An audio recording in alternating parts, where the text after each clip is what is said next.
오늘은 종말론에 대해서, 에스카톨로지는 영어 종말론을 영어로 표현한 것이죠. 오늘날에는 건전한 종말론을 가져야지 사이비 이단의 종말론을 갖게 되면은 그의 인생이 큰일 나는 것입니다. 그래서 이 종말론에 대해서 함께 우리가 건전한 종말론을 우리가 알아야 이상한 이단과 사이비에 빠지지 않을 수 있기 때문에 오늘 이 본문에 입각해서 올바른 종말론이 무엇인지 우리가 살펴보겠습니다. 오늘 말씀 들어가기 전에 지난 주일날 1부 예배 때는 그 나가사키 단기 선교 잠시 보여드렸는데 2부 예배는 성찬식 때문에 보고할 시간이 없어서 간단하게 사진을 좀 보여드리겠습니다. 자, 한번 보여주세요. 저희가 시모노세키항으로 출발해서 오무라, 시라도 이런 쪽으로 해서 다시 돌아오는 코스가 되었습니다. 다음 넘겨주세요. 우리가 일본에 대해서 우리가 잘 모르는 부분도 많이 있는데 우리나라보다 인구가 꽤 많습니다. 1억 3천만이고 또 땅도 6배가 크고, 그러나 교회는 아주 작죠. 우리나라의 5만 교회인데 일본은 8천 교회 정도밖에 안 되고, 또 교회 나오는 성도는 잘해야 한 60만 명, 인구에 비해서 1%도 채 안 되죠. 0.5%나 6%. 그러나 순교자 숫자는 훨씬 많은 걸 보게 되죠. 우리나라는 한 2만 명 정도 되는데 순교자는 무려 15배나 돼요. 왜 그러냐면은 천주교인들이 처음에 가서 복음을 전할 때 도요토미 히데요시가 추방을 했는데 말을 듣지 않고 계속 남아있는 사람들, 또 일본에 있는 성도들을 순교를 시켜서 무려 30만 명이나 끔찍하게 그런 죽인 사건이 일본에 있습니다. 자, 그 다음에요. 자, 우리가 제일 이제 순서대로는 되지는 않았지만 여기 나와 있는 대로 말씀드리면은 예수 믿는다라는 이유 하나로 호쿠바루라는 처형장에 가서 한 160명이 저렇게 무릎을 꿇고 앉으면은 사무라이가 목을 치는 거죠. 그래서 우리가 대신 한번 실험을 해보는 겁니다. 시험을. 우리도 이렇게 사람들이 죽어갔을 것이다. 저렇게 무릎 꿇고. 그래서 우리가 그 순교자의 정신을 우리가 이어받기 위해서 잠시 기도하는 시간이었습니다. 다음이요. 자, 그 뒤에 보면은 이제 부조가 이 칼을, 사무라이가 목을 베는 그런 내용으로 그림이 그려져 있죠. 다음이요. 이거는 잠시 동영상을 보는데, 일본에는 소리가 다른 사람에게 방해하지 않기 위해서 아주 작은 지금 소리로 틀어놨기 때문에 잘 들리지는 않습니다. 지금이라도 예수를 부인하면 가족에게 돌아갈 수 있다. 배교를 회유하는 긴박한 상황 속에서 말 한마디만 450명이 한꺼번에 오면은 복잡해서 40명씩 이렇게 차별로 8호차가 지금 기도하는 내용입니다. 자, 넘어갈까요? 그냥 다음으로 패스. 자, 저렇게 해서 사람을 죽이면은 저들의 그 시신을 한 군데 묻어주는 게 아니고 머리를 따로 묻고 또 몸통을 따로 분리해서 묻는 것은 저들이 혹시 성경대로 부활할 것을 두려워해서 따로따로 몸통 따로 머리 따로 이렇게 분리해서 묻어놓은 그 무덤을 지금 여러분이 그 동상을 보게 됩니다. 다음이요. 자, 그런 내용이고요. 그 다음에 그 둘째 날로서요, 그 131명이 순교를 당하고 목과 몸통을 분리해서 떼어놨는데 그들이 부활을 두려워해서 머리는 이쪽에다가 묻어놓고 몸통은 다른 데다가 버렸다고 합니다. 그것은 바로 저들이 부활 신앙을 부인했기 때문에 일어나는 사실입니다. 우리 신앙도 그런 순교자적인 신앙이 필요한 줄로 믿습니다. 주님이 우리를 위하여 십자가에서 죽으시고 우리를 구원해 주시는 그 순교에 또 우리를 향한 사랑이 또 일본 땅을 밟고 본 우리에게도 다시 한번 마음에 보전이 되는 귀한 시간이 되었습니다. 우리 모두 순교의 신앙을 갖기를 소원합니다. 자, 그 다음에요. 옆으로 넘어가서 이동하면은 마지막 사람이 죽기 전에 그래도 양심이 있는지 가족들하고 인사할 수 있는 시간을 줬다고 그래요. 그래서 마지막 가족들하고 순교당하기 전에 여기서 이제 헤어지기 전에 인사하고 가는 겁니다. 그들이 흘렸던 눈물이 강을 이루고 또 그 돌이 눈물이 얼마나 많이 흘렀던지 이끼가 끼지 않는, 지금도 이끼가 이 바위에 있지 않는 그 정도로 슬픔과 아픔이 있는 바위가 바로 이별바위라는 바위가 있습니다. 자, 넘어가 볼까요? 자, 여기서 잠시 순교 신앙을 놓고 기도하는 내용입니다. 잠시요. 또 넘어가 볼까요? 이 땅에 나같이 부족한 자를 구원하러 오신 예수 그리스도를 찬양합니다. 오늘 특별히 131명의 또 순교자들이 또 마지막 이제 가족과 헤어지기 전에 마지막 이 자리에서 눈물로 또 헤어진 그 아픈 사연 있는 이 땅을 우리 하나님 긍휼히 여겨 주옵소서. 주님께서 이 일본 땅을 회복시켜 주셔서 정말 우리나라보다 이렇게 500년 전에 복음의 씨앗이 떨어졌는데 이렇게 황무한 이 땅을 보니 저희들 마음이 참으로 참담합니다. 우리 구세주 예수 그리스도께서 이 땅의 복음의 십자가의 복음을 널리 펼치사 수많은 영혼들이 주께로 돌아오는 환상을 보게 하여 주옵소서. 아멘. 남은 일정을 주님께 맡기오며 예수님의 이름으로 기도하옵나이다. 아멘. 자, 그 다음에 넘어가 볼까요? 자, 후미의 체험이라고 해서 여러분이 옛날에 주기철 목사님도 이 모판 위를 걸었잖아요. 예수님의 그 형상을 한 그 사진을 짓밟고 가면은 살려주고 부인하면은 이제 예수를 믿겠다고 시인하면은 모판 위를 걷게 되죠. 자, 그 다음이요. 우리가 실제로 두 군데로 자기가 선택해서 가는 겁니다. 자, 여러분은 예수님의 상을 밟고 가면은 살려주는 거예요. 그러나 예수님을 끝까지 인정하면은 모판 위를 걸어야 됩니다. 이 맨발로 신발로 딛고 가는 건 쉽죠. 맨발로 걸어가다 보면은 이 못에 깊은 날카로운 못이 발바닥을 찌르게 되고 그리고 피가 흥건하게 고이게 되고 얼마나 피가 끈적끈적거리는지 다음 사람도 또 그 피에 모판을 걷게 되었습니다. 자, 우리가 지금은 자유롭게 예수 믿지만 예수 믿는 것이 이렇게 목숨을 걸고 믿는다는 걸 생각하고 여러분들 우리의 신앙을 다시 한번 점검하며 순교의 신앙으로 회복할 수 있는 우리가 되어야 될 줄로 믿습니다. 다음 넘어가 볼까요? 자, 이탈리아 선교사 콘스탄치오라는 신부님은 이제는 이분은 목이 벤 게 아니고 불에 타서 죽었죠. 옛날에 처형하는 방법은 크게 두 가지입니다. 목을 자르든지 불에 태워 죽이든지. 그래서 시라도라는 현에 가면은 이 공원이 나옵니다. 자, 넘어가 볼까요? 야이자 공원이요. 여기서 함께 우리가 그 다음에 이렇게 손을 들고 그들의 순교 신앙을 우리가 함께 안타까우며 우리도 이러한 신앙 가운데 예수를 끝까지 인정하는 우리가 되기 위해서 기도하는 내용입니다. 다음이요. 다음. 자, 여기는 하비에르라는 기념 성당인데 성 프란시스코가 시라도를 3번 방문한 것을 기념해서 다행히 지금도 이 성당은 존재합니다. 자, 내부를 들어가 볼까요? 내부는 아주 화려하고 잘 지어놨습니다. 지금도 여기서 천주교 성도들이 예배를 드립니다. 여러분 60만 명이 있다고 했죠? 아직까지 그래도 일본은 구루터기 같은 믿음의 성도들이 교회를 지키고 있습니다.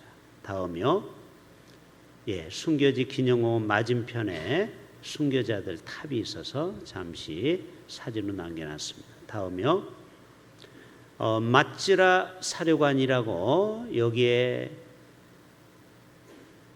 예수 믿는 사람을 사형시키라는 공식적인 문서를 보관해 놨습니다. 이건 사본이 아니고 실제 문서입니다. 자, 그 다음에요. 자, 어떻게 죽이는지 여기 모양이 나오죠? 사람을 거꾸로 매달려서 구덩이에다 넣고 죽이는 방법, 또 불에 태워 죽이는 방법. 자, 그 다음에요.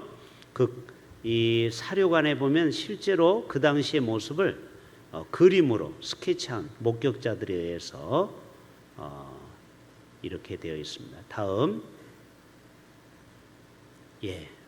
다양한 끔찍한 방법으로 그렇게 믿는 사람들을 고문하고 또 예수를 부인하라고. 그러나 저들은 끝까지 예수를 시인하고 주님 앞에 섰던 대단한 분들이죠. 그 다음에요. 자, 한일문화교류회라고 또 세미나도 했습니다. 그래서 김하중 옛날에 통일부 장관이 장로님이신데요. 아주 신실하게 예수를 잘 믿는 분입니다. 중국에 가서도 한 6년, 일본에서도 대사로 한 6년. 그래서 지금은 계속해서 나이가 70 중반인데도 일본어를 공부하신다고 그래요. 왜요? 일본은 멸망받을 도성이지만 그래도 하나님이 그들을 사랑하시기 때문에 자기도 한 명이라도 복음을 전하기 위해서 일본 사람에게 일본어를 지금도 공부하고 있다고 합니다. 자, 그 다음에요. 우리 장로님하고 잠시 사진 찍는 시간도 가졌고요. 다음에요. 정성진 목사님이 또 한일연합선교회 모든 행사를 주최한 연합선교회 이사장님으로 옛날 거룩한 빛 광성교회 은퇴하신 목사님이죠. 원로 목사님. 다음에요. 자, 저희는 일상으로 돌아가서 계속해서 여행으로 끝나는 것이 아니고 우리의 순교적인 신앙을 계속 갖기로 다짐하고 해산했습니다. 특별히 기도 제목들입니다. 자, 우리 한일 문화 선교를 통해서 지금 복음의 문이 조금씩 일본이 열리고 있어요. 그리고 많은 선교사님들이 일본 땅에 거하고 있고 WGN 방송국을 통해서 복음을 열려고 하고요. 또 30만 명의 순교자들의 핏값이 헛되지 않도록 계속해서 지금 대마도에도 선교사님이 가 있고 동경에도 많은 선교사들이 가 있습니다. 우리가 기도로 돕고 또 저들을 뒤에서 후방에서 우리는 기도하며 협력해야 될 것입니다. 네 번째, 일본이 그동안 행해졌던 자신들의 죄악을 양심 있는 사람은 지금 많이 인정합니다. 그런데 일부 정치인들은 아직도 자신들의 죄를 회개하지 않고 있어요.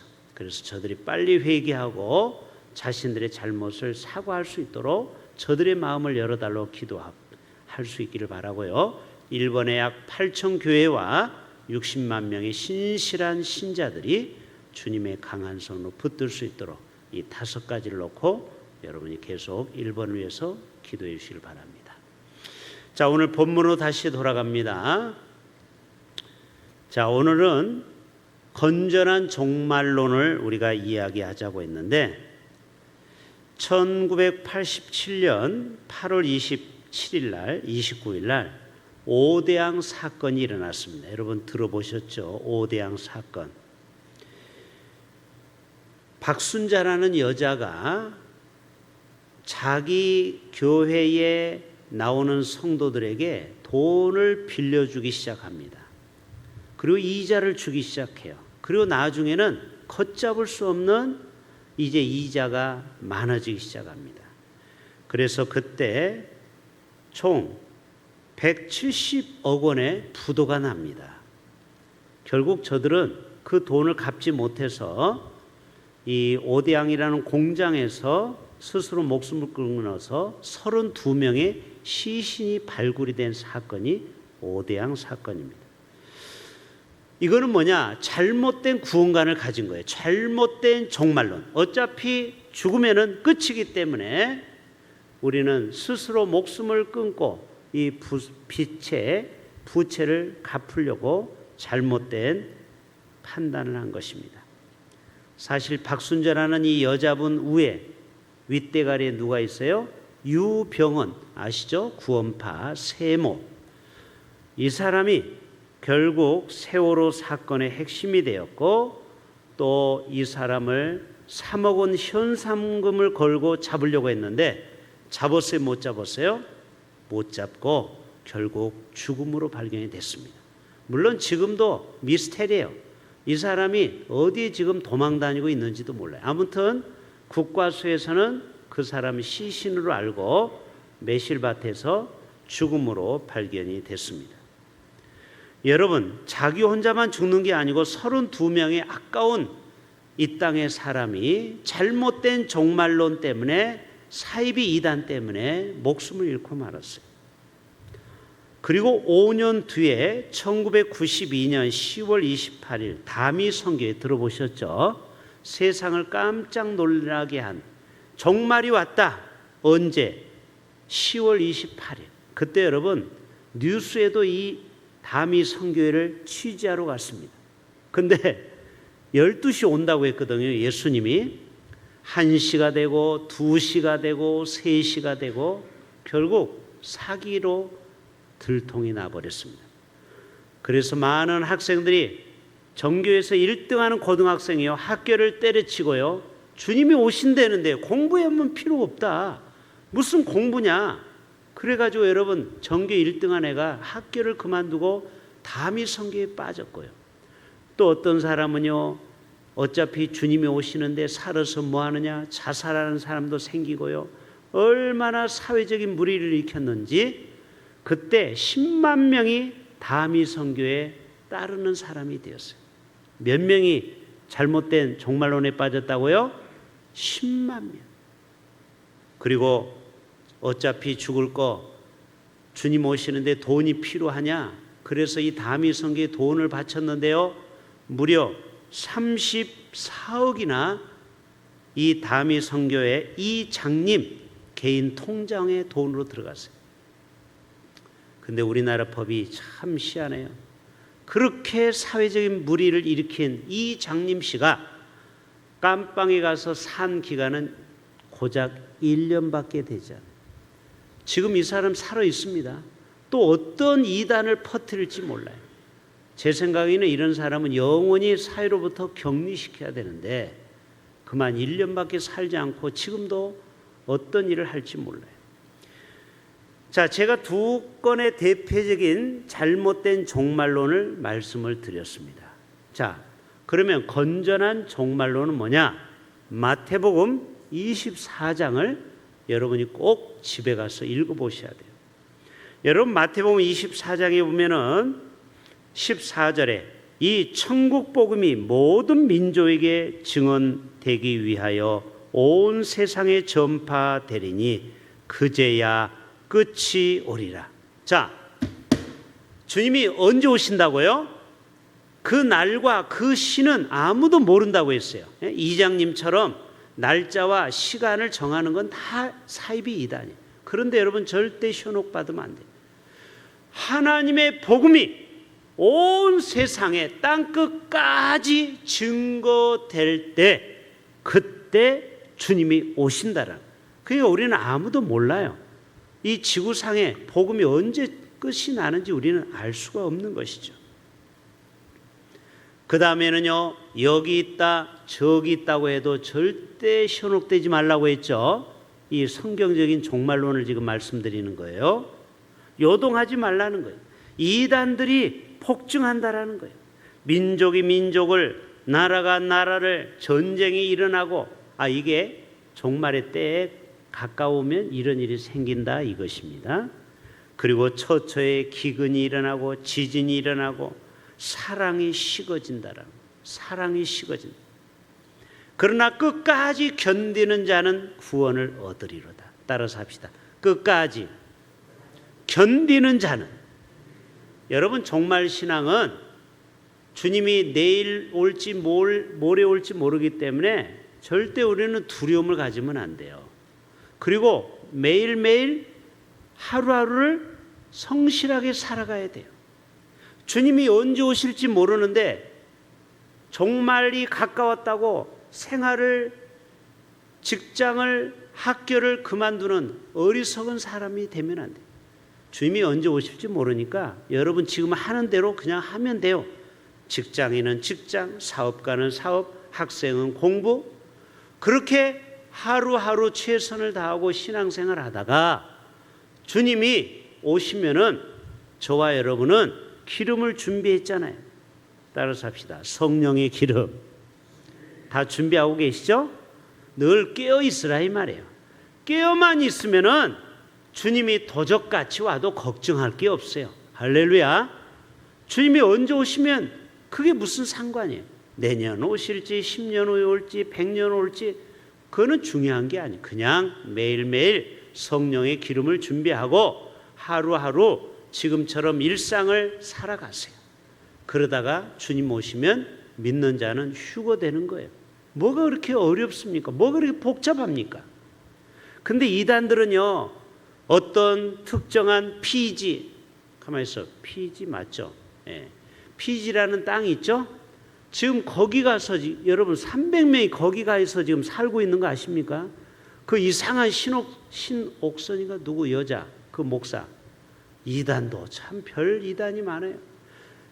거기에 주님이 오신다고 전 성도들을 다 지금 이민을 보냈어요. 이 이상한 여자 목사가 지금 돌아오지도 못하잖아요. 왜? 돈을 다 땅 팔고 집 팔고 거기 피지에 가서 농장에서 끌려가서 지금 죽도록 일만 하고 있어요.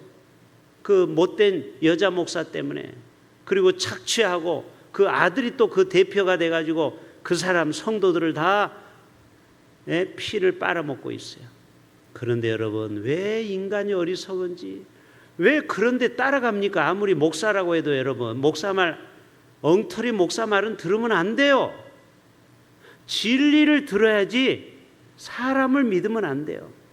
아멘? 말씀을 믿어야 되는 거죠. 이상한 이단에 빠진 그런 성도들 보면요, 정말 불쌍하기 짝이 없어요. 자, 오늘 말씀 1절 2절을 한번 볼까요? 너는 이것을 알라. 말세에 고통하는 때가 이르러 사람들이 첫째는 자기를 사랑한답니다. 이 종말의 때가 되면. 그리고 돈을 사랑한대요. 이게 맘모니즘이죠. 여러분, 사실 부부싸움의 80%가 뭐 때문에 싸워요? 사실 돈 때문에, 그놈의 돈 때문에 서로 마음이 상하고 다투고 싸울 때가 얼마나 많은지 몰라요. 근데 이게 말세에 고통하는 때가 오는데 그런 일이 벌어진답니다. 그리고 자랑하며, 여러분 가끔 현대인들이 왜 상대적인 박탈감을 갖는 줄 아세요? 자기가 자랑을 SNS에 올리는 거예요. 그래가지고 자기는 못 가본, 또 자기는 못 해본 일을 SNS에 올리고 맛집을 자랑하는 거예요.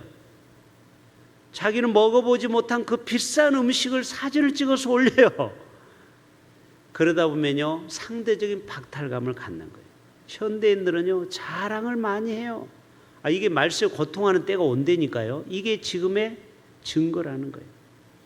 교만하며 비방하며 부모를 거역하고 감사하지 않고 싸나우며. 요즘 사람들은요, 무섭죠.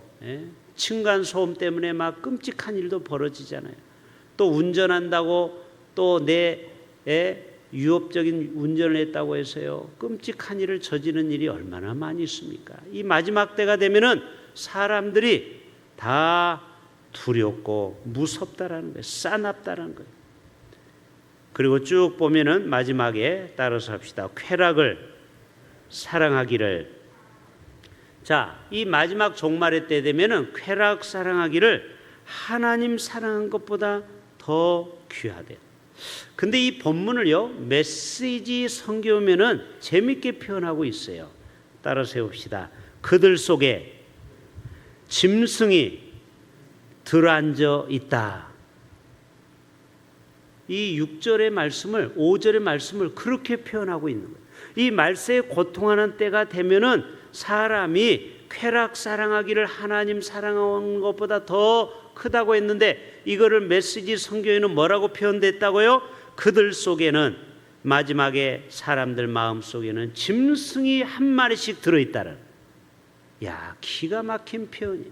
어떤 짐승이 들어있을까요? 사자같이 포악한 마음, 그리고 공작새처럼 자랑하는 마음, 그리고 독사같이 이렇게 무서운 하이에나 같은 짐승이 들어있다라는 거예요. 사자같이 포악하고 늑대와 같이 여우와 같이 교활한, 이해가 되십니까? 이거를 이제 짐승으로 표현한 거죠. 사람 마음 속에는 그런 짐승이 한 마리씩 들어있다라는 거예요. 우리는 이 종말의 시대에 살아가는데요, 우리는 이 시대에 그냥 시류가 이러니까 뭐 어쩔 수 없지, 우리는 그렇게 묵과하고 넘어갈 수 있어요. 그러나 여러분, 잘못된 거에 대해서는 우리도 반대하고 적극적인 목소리를 내야 돼요. 예를 들자면 얼마 전에 서울 을지로에서 있었던 대규모 동성애 퀴어 축제라든지, 또 대구에서 있었던 퀴어 축제라든지, 또 포괄적 차별금지법이라든지, 이런 거에서 말세니까 어쩔 수 없다, 이렇게 포기하면 안 된다는, 그런 이 시대를 우리는 서명이라도 반대하고, 그리고 우리는 거기에 기도하는 마음을 가져야 되는 것이지, 말세가 되니까 어쩔 수 없다, 자포자기하고 그렇게 지나가면 안 된다라는 것입니다. 이 시대를 향하여 우리는 거스를 수 있는 진리와 맞서서 진리에 맞선, 진리에 서는 우리가 되어야 할 것입니다. 누가복음 보면은 무릇 내게 오는 자는 자기 부모와 처자와 형제와 자매와 더욱이 자기 목숨까지 미워하지 아니하면 능히 내 제자가 되지 못하고, 누구든지 자기 십자가를 지고 나를 따르지 않는 자도 능히 내 제자가 되지 못하리라. 따라서 합시다. 자기 목숨까지. 자, 순교적인 신앙을 가지라는 거예요. 이 마지막 때가 되면은 배도하는 사람도 많고, 그리고 하나님을 떠나고 세상을 추구하는 사람들이 많은 이때에 영적으로 자기 목숨을 내놓고 우리의 신앙과 절개를 지켜야 된다. 자기 목숨까지 미워하지 아니하면 능히 내 제자가 되지 못하리라. 여러분, 피 흘리기까지 영적으로 우리의 신앙을 지켜내는 저와 여러분 되어야 할 줄로 믿습니다. 그래서 마지막이 가까우면은요, 베드로전서 4장 7절에 따라서 합시다. 만물의 마지막이, 우리 종말에 대한 말씀이잖아요. 에스카톨로지, 마지막에 가까이 왔으니 그러므로 너희는, 따라서 합시다, 정신을 차리고.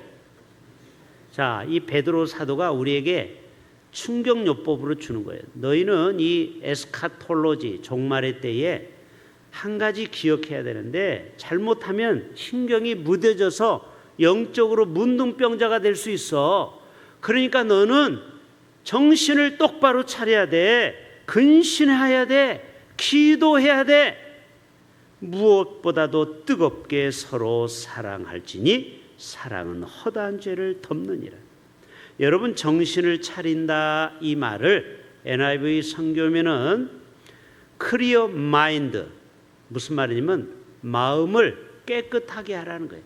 정신이 혼잡해지는 이 혼란한 세상에 우리의 영과 마음이 클리어, 깨끗해져야 된다. 그래야 우리가 영적으로 우리가 이 세상에서 거룩한 신부로 살아갈 수 있다라는 것입니다. 마음을 집중해서 절제하면서 기도에 집중하라. 따라서 합시다. 절제하며 기도에 집중해라. 이 종말론을 살아가는 우리는 이 마지막 시대에 영적으로 혼란하고 또 여러 가지 이 세상이 정말 포스트 모더니즘, 모든 것이 해체주의로 가는 이 세대에 삼강오륜이 다 없어지고 도덕이 물 건너가고, 그리고 이 세상이 어려운 세상을 맞이할 때 우리는 그럴수록 더 집중해서 마음을 클리어하고 깨끗하게 주님이 주신 말씀을 붙들고 기도하는 그러한 삶을 살아가야 우리는 주님 앞에 제자로서 우리는 순결한 신부의 삶을 살아갈 수 있다라는 것입니다.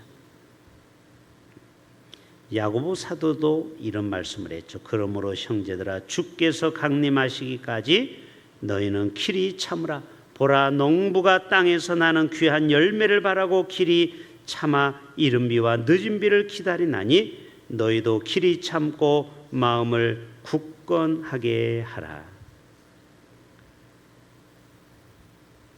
여러분, 삼손이 블레셋 여인의 유혹에 빠져가지고요, 정말 안타까운 인물 중에 하나가 삼손입니다. 원래 삼손은 하나님의 특별한 힘을 주었죠. 나아기 턱뼈 하나로 1000명의 블레셋 군대를 무찔렀던 정말 전무후무한 위대한 장수였어요. 사사였어요. 그런데 그가 어떻게 됐어요? 자신의 경건을 잃어버리고 결국 그는 소래골짜기에 그 여인의 꾀임에 빠져서 창기와 함께 거기에 마음을 온전히 빼앗겨 버려서 결국 그는 하나님이 주신 사사의 사명을 끝까지 감당하지 못하고 두 눈이 뽑히고 비참하게 생을 마감하는 삶을 살게 되었습니다. 여러분, 이 사울도 마찬가지입니다. 처음에는 사무엘을 통하여서 기름을 붓고 하나님이 위대하게 쓰려고 했는데 여호와께서는 사울을 이스라엘 왕으로 삼으신 것을 후회하셨다고 했어요. 왜? 하나님의 품에서 떠났기 때문에. 여호와의 영이 사울에게서 떠나가고 여호와께서 부리시는 악령이 그를 번뇌하게 한지라. 여러분, 사람이요, 성령이 떠나면은 그냥 그렇게 살아가면 좋은데 그 빈자리에 꼭 악령이 채워진다라는, 이게 문제예요. 여러분, 예수 믿다가 타락하면요 더 흉악한 사람이 되는 거 아십니까? 왜냐면 내 속에 성령이 있다가 성령이 떠나가 버리니까 그 빈자리가 뭐가 와서 채워져요? 귀신이 와서 채워지고 악령이 와서 채워지는 겁니다. 그래서 여러분, 사울이 얼마나 못된 왕이 된 거 아시죠? 다윗을 그렇게 죽이려고 했잖아요. 숫째 왕이 안 됐으면 어쩌을까? 숫째 기름을 붓지 않았으면 어땠을까? 그런 생각을 해봐요. 기름을 붓고 성령 충만 받았던 사울이 타락하니까 더 악한 영이 그를 붙잡았다라는 겁니다.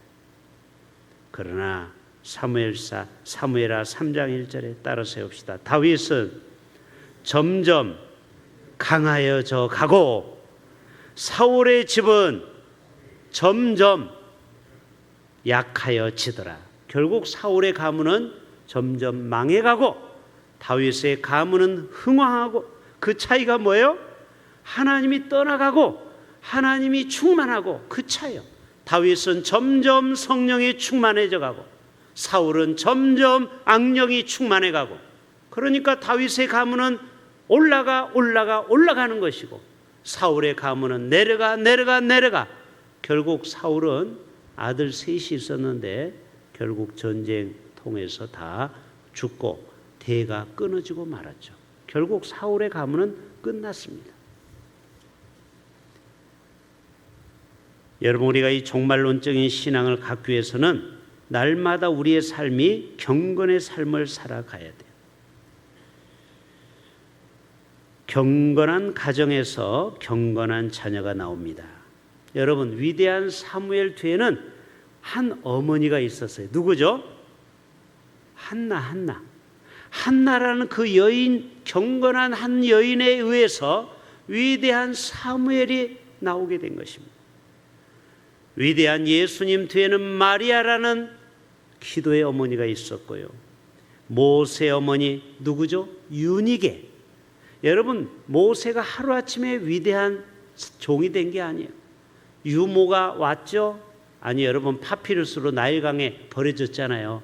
그러다가 그 모세 누나가 이야기를 해서 결국 유모는 어머니가 와서 키웠죠, 모세를.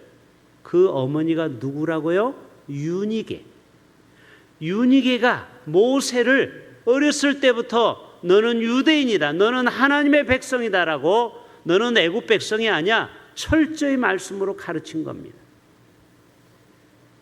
어거스틴도 그렇게 타락했지만 어머니 모니카 때문에, 그 경건한 모니카로 인하여 결국 어거스틴은 회개하고 돌아와서 오늘날의 위대한 성자가 되어버렸죠. 여러분, 무디도 일찍 아버지를 잃었지만 9남매를 남겨놓고 무디 아버지는 돌아가셨어요. 여러분, 생각해 보세요. 한 명도 아니고 9명의 자식을 키우려고 하면 얼마나 힘들었겠습니까? 무디의 엄마는요, 난로가에 모아놓고, 아이들을 모아놓고요, 성경을 가르치기 시작했어요. 뭐를 가르쳤다고요? 드라마를 본 게 아니고 성경을 가르쳤어요. 난로가에서 그 한 명 한 명에게 하나님의 복음을 전하고 너희 중에 위대한 하나님의 자녀가 나오기를 그렇게 기도했는데 그 9명 중에 누가 나왔다고요? 그 위대한 D.L. 무디가 나오게 된 겁니다. 여러분, 이 어머니의 경건이 이만큼 중요한 거예요. 어머니가 정말 믿음으로 살면요, 자녀는요 결코 망하지 않고 결국 하나님 앞에 위대하게 쓰임받는 것입니다. 존 웨슬레가 경건 생활을 하기 위한 7가지 질문을 스스로 해보라고 말씀하고 있어요. 제가 이 말씀만 하고 마칠게요. 자, 여러분에게 질문을 던집니다. 여러분은 과연 이 종말론 신앙을 갖기 위해서 스스로 경건한 삶을 살고 있는지. 첫째는, 나는 항상 기도하고 있는가? 적어보세요. 나는 항상 기도하고 있는가? 이걸 스스로 보면 내가 지금 경건한 삶을 사는지 안 사는지 알 수 있어요. 두 번째, 나는 매 순간 하나님 앞에서 즐거워하는가? 세상의 돈과 쾌락에 즐거워하는 자가 아니고 오직 예수 한 분 때문에, 하나님 한 분 때문에 즐거워하고 있는가? 세 번째, 나는 모든 경우에 감사하고 있는가? 여러분, 오늘 하루도 감사하고 살았으면 여러분은 경건한 삶을 산 것입니다. 네 번째, 나는 욕심과 탐심에서 자유로운가? 여러분, 사람이 왜 망해요? 욕심 때문에 망하는 거 아니에요? 그렇죠? 욕심의 끝은 결국 파멸이에요. 멸망이에요. 다섯 번째, 나는 염려하고 두려워하는 일은 없는가? 여러분, 예수 믿는 사람이, 하나님 믿는 사람이 왜 염려하고 두려움이 있습니까? 경건하지 못한 증거예요. 경건한 사람은요, 염려하고 두려워하지 않아요. 여섯 번째, 나는 내 중심에 끊임없이 하나님의 사랑을 느끼는가? 내 중심에 하나님을 사랑하는 그 마음이 내 마음에 항상 있는가? 내 중심에 끊임없이 하나님의 사랑을 느끼는가? 마지막 일곱 번째, 나는 무슨 말이나 일을 하든지 그것이 하나님을 기쁘시게 한다고 자신 있게 답할 수 있는가?